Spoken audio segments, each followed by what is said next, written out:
In this short video tutorial, we will learn how to ask the user to enter two numbers from the keyboard, add those two numbers, and then print their sum back onto the console window. So for this, we will be making use of the console.readLine function, which will read the value from the keyboard and it will give us that value as a string. So we will convert the string into an integer, add those two integers, and then print the value back onto the screen. So let's see what steps we need to take to write this program. So first we need to ask the user to enter two numbers and then store those two numbers in string variables. So let's create two string variables, str1 and str2. So we have created two string variables. Now we will use the console.readLine function to read the first number from the keyboard and store it in the variable str1, and then we will use the readLine function again to read the second number and store it in the variable str2.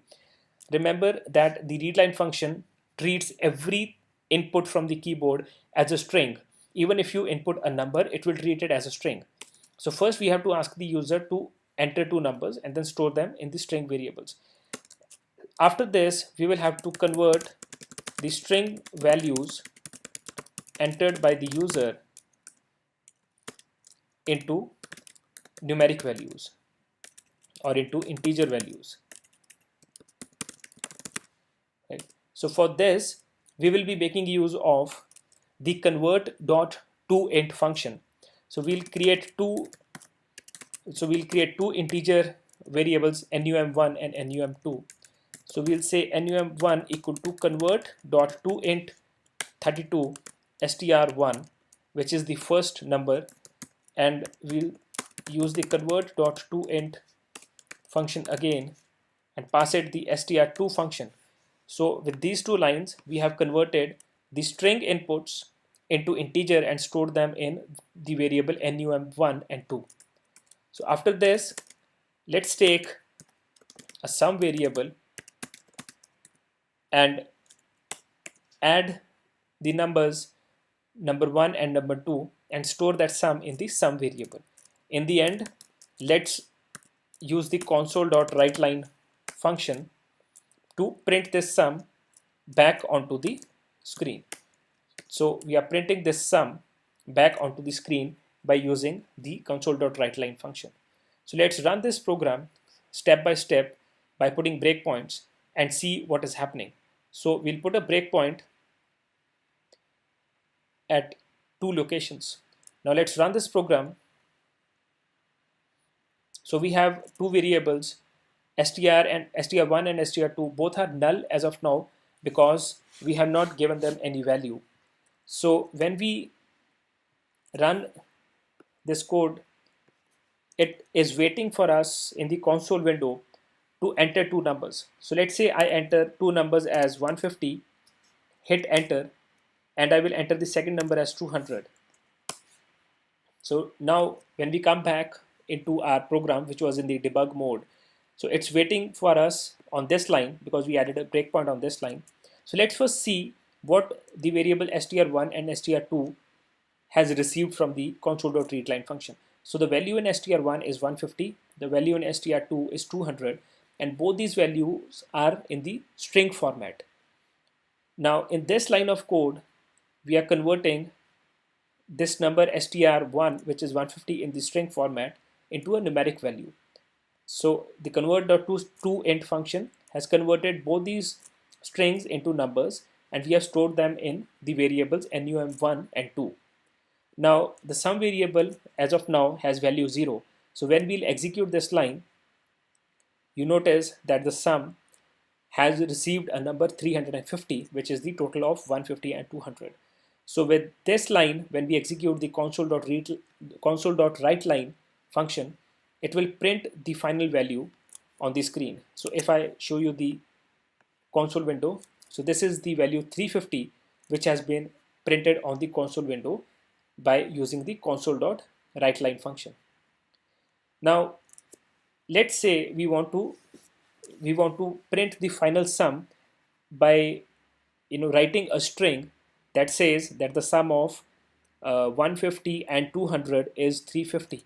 So how can we do that? We can do that by using the formatting operations which we get with the writeLine function. So we can give the string in a formatted pattern. So I want to print the sum of number 1 and number 2 is 3. Now, what do we mean by this? With this, we mean that we will pass it three arguments. So we'll pass number 1, number 2, we'll pass number 1, comma, number 2, comma, sum. Now, what will happen is this number 1, which we have given as the first argument, the value of number 1 will be added in place of 0 when this writeLine function will run. The value of number 2 will be added in place of curly bracket 2 when this function will run, and the value of sum will be added in the place of this curly bracket 3 when this writeLine function will run. So this is what we call as the string formatting in C#. So we give a string by putting curly brackets 0, 1, 2, 3, and these 0, sorry, it should be 1 and this should be 2. So the 0, 1 and 2 represent the location of the arguments that we write after this string. So this number 1 is at index 0, so its value will be added for curly bracket 0. Number 2 is at index 1, so its value will be added in place of curly bracket 1, and sum is at index 2, sorry, and its value will be added for curly bracket 2 when this function will run. So let's remove these breakpoints, put a breakpoint at the end. Let's run this program and see what output we get. So let's enter two numbers, 150 and 200, and when we hit enter, you will notice that the final output is the sum of 150 and 200 is 350. So that curly bracket 0 has been replaced by number 1, curly bracket 1 has been replaced by the second number, and the curly bracket 2 has been replaced by the third argument, which was the sum.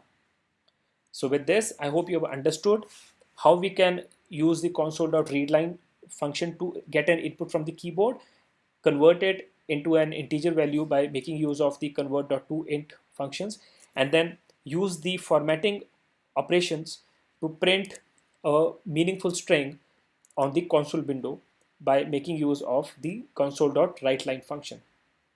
So with this, we'll end this short tutorial here. For more free C# learning content, please visit openeschool.com/learn C#. Also, please subscribe to our channel to get regular updates on the new videos that we add. Thank you.